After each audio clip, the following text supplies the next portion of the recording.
여러분 안녕하십니까? 여수 MBC 뉴스투데이입니다. 동료 외국인을 납치한 다음 감금 폭행에 숨지게 한 일당이 해경에 붙잡혔습니다. 도박 빚을 갚지 않았다는 이유에서였는데요. 피의자들은 조사 과정에서 살해 의도는 없었다고 주장하고 있습니다. 조희원 기자입니다.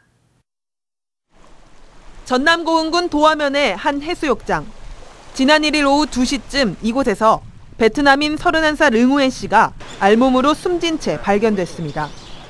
피의자는 응우엔 씨와 잘 알고 지내던 베트남인 2명과 54살 조모 씨 등 한국인 4명. 이들은 지난 24일 저녁 응우엔 씨를 흉기로 위협해 숙소에서 6km 떨어진 해수욕장 인근 주차장으로 납치한 다음 2시간에 걸쳐 수차례 폭행했습니다. 이들은 이어 폭행 과정에서 응우엔 씨가 숨지자 바다에 사체를 유기한 혐의도 받고 있습니다. 해경 조사 결과 이들은 응우엔 씨로부터 도박빚 1,700만 원을 받지 못하자 범행을 저지른 것으로 드러났습니다. 피의자들은 경찰 조사에서 응우엔 씨가 폭행을 피하려다 바다에 뛰어든 것일 뿐 살해할 의도는 없었다고 주장했습니다. 사전이 또 없다, 집으로 간 것 같다. 살해 혐의는 아예 부인하시는 건가요? 그 후로는 저는 상상을 못했습니다. 하지만 응우엔 씨 부검 결과 폐화기도에서 익사자 평균보다 많은 양의 모래가 검출돼 살해 가능성에 무게가 실리고 있습니다. 해경은 조사를 마무리한 뒤 조만간 이들을 기소 의견으로 검찰에 송치할 예정입니다. MBC 뉴스 조희원입니다. 6월 지방선거를 앞두고 언론사와 공무원의 선거 개입 행위 등에 대한 단속이 강화됩니다. 전남선거관리위원회는 공정한 선거 분위기 정착을 위해 언론사들의 가짜뉴스 생산과 왜곡 보도 등을 집중 단속한다며 피해 후보자들은 관련 심의위원회를 거쳐 이의 신청과 반론 보도권 청구가 가능하다고 밝혔습니다. 각 시군 선관위도 공무원의 선거 개입 행위를 막기 위해 해당 공무원들과 결의대회를 열고 위법한 SNS 활동 등을 단속할 계획입니다. 다음 달 1일 3녀 통합 20주년을 앞두고 시민 설문조사가 진행됩니다. 여수시는 전문기관에 의뢰해 다음 주까지 시민 500명을 대상으로 3녀 통합의 효과 등 10여 개 항목에 대한 설문조사를 실시한다고 밝혔습니다. 여수시는 이번 설문조사 결과를 진정한 지역 통합을 위해 앞으로 추진할 사업을 발굴하는 데 기초자료로 활용할 계획입니다. 순천시의 한 공무원이 공무 수행 중 겪은 부당한 처우를 청와대 국민청원 게시판에 실명으로 호소하고 나섰습니다. 시장 집안에서 설립한 학교 관련 업무를 규정대로 처리한 이후 고초를 겪었다는 내용인데요. 자세한 내용 박광수 기자가 취재했습니다. 순천시 공무원인 박모 씨가 조충훈 시장 측 재단 학교에 일부 급식비 지원을 끄는 것은 지난 2012년 10월. 학교 측이 친환경 식재료 40%를 구매하면 나머지 60%를 시에서 지원하도록 돼 있는데 확인 결과 학교 측이 정해진 자부담을 이행하지 않았기 때문입니다. 시장님 학교이기 때문에 더 잘 지켜야 되지 않겠냐 그렇게 말씀을 드렸어요. 필요 없다고 하셨어요, 저한테. 보조금 지급을 중단한 이듬해 박 씨는 다른 부서로 발령이 났고 해당 학교는 다음 학기부터 다시 전액을 지급받기 시작했습니다. 그 이후로는 이제 농협 정책과의 그 기준에 따라서 저희들이 이제 충실히 이행하고 있는 걸로 지금 알고 있습니다. 박 씨는 이후 근무 과정에서 냉소적 언사와 따돌림을 받으며 심한 심적 고통을 겪었다고 호소합니다. 저부터도 그래도 시장 학교 그러니까 웬만하면 해주지 이제 그렇게 이제 농담식으로 그렇게 던졌는데 그런 것 때문에 이제 그렇게 듣게 됐는지 어쩌는지는 모르겠습니다. 박 씨는 현재 과도한 스트레스로 공무상 요양 승인을 받아 휴직 중인 상태입니다. 너무 비참했어요. 그리고 미래에도 우리가 계속 후배들한테 이런 문화를 물려줘야 되나 이거는 아닌 것 같아요. 순천시는 친환경 급식 지원 관련 업무 절차에는 시도, 학교도 문제가 없었다는 입장인 가운데 청와대 국민청원의 진행 과정을 주시하고 있습니다. 또 해당 공무원에 대한 상사의 부적절한 지시나 언사가 있었는지 청원의 진위 여부를 구체적으로 확인하고 있다고 밝혔습니다. MBC 뉴스 박광수입니다. 전라남도가 일자리 안정자금 지원 사업의 활성화를 위해 신청률 제고에 적극 나서고 있습니다.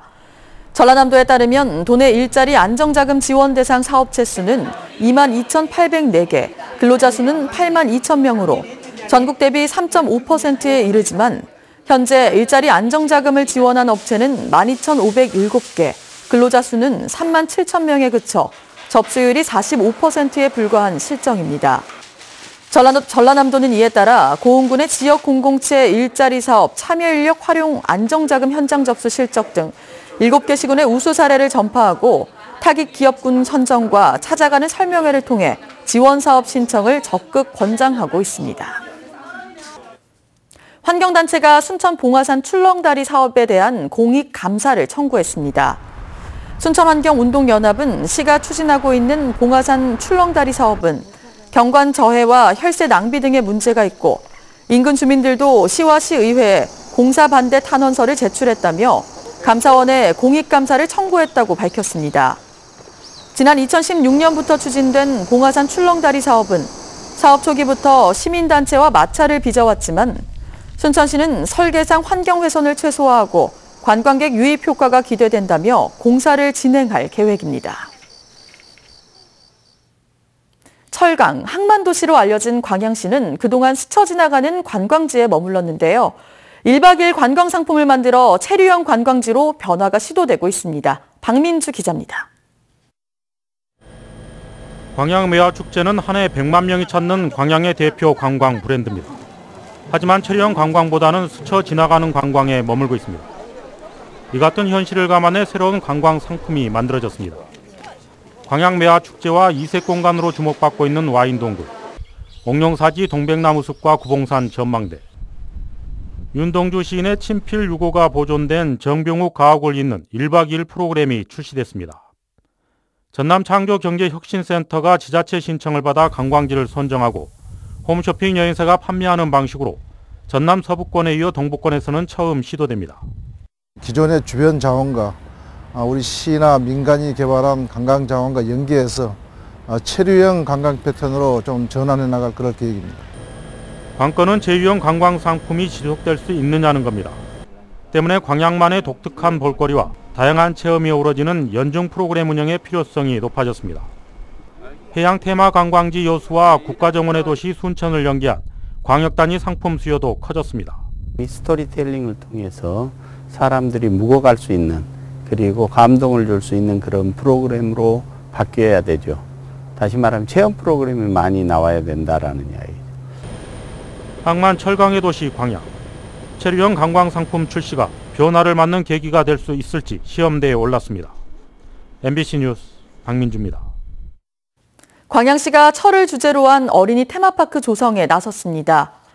광양시는 어제 EBS와 아이언월드 테마파크 교육 컨텐츠 관련 업무 협약을 맺고 테마파크 기본계획 수립을 위한 용역에 착수하는 등 본격적인 사업에 들어갔습니다.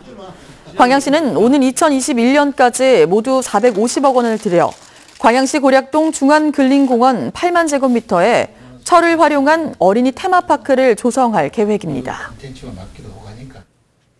광주 시민들에게 씻을 수 없는 상처를 주고도 지난 38년 동안 잘못을 인정하지 않고 있는 사람, 바로 전두환 씨입니다.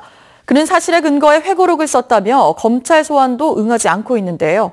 분노의 목소리와 함께 비판이 잇따르고 있습니다. 송정근 기자입니다. 고 조비오 신부의 조카이자 같은 성직자인 조용대 신부는 조 신부를 거짓말쟁이라며 사탄에 비유한 전두환 씨가 검찰 조사에 불응한 데 분노했습니다. 지난해 4월 전 씨를 직접 고소한 조 신부는 전 씨가 다시 한번 고 조비오 신부와 광주 시민을 욕되게 했다며 답답한 마음을 호소했습니다.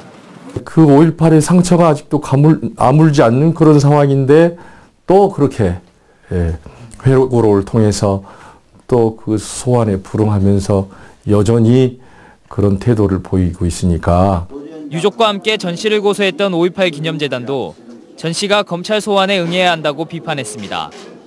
군 헬기 사격의 경우 최근 국방부 5.18 특조위에 공식 인정이 있었던 만큼 모든 혐의를 부인하고 있는 전 씨 스스로 직접 검찰에 출석해 사실관계를 입증하라고 촉구했습니다.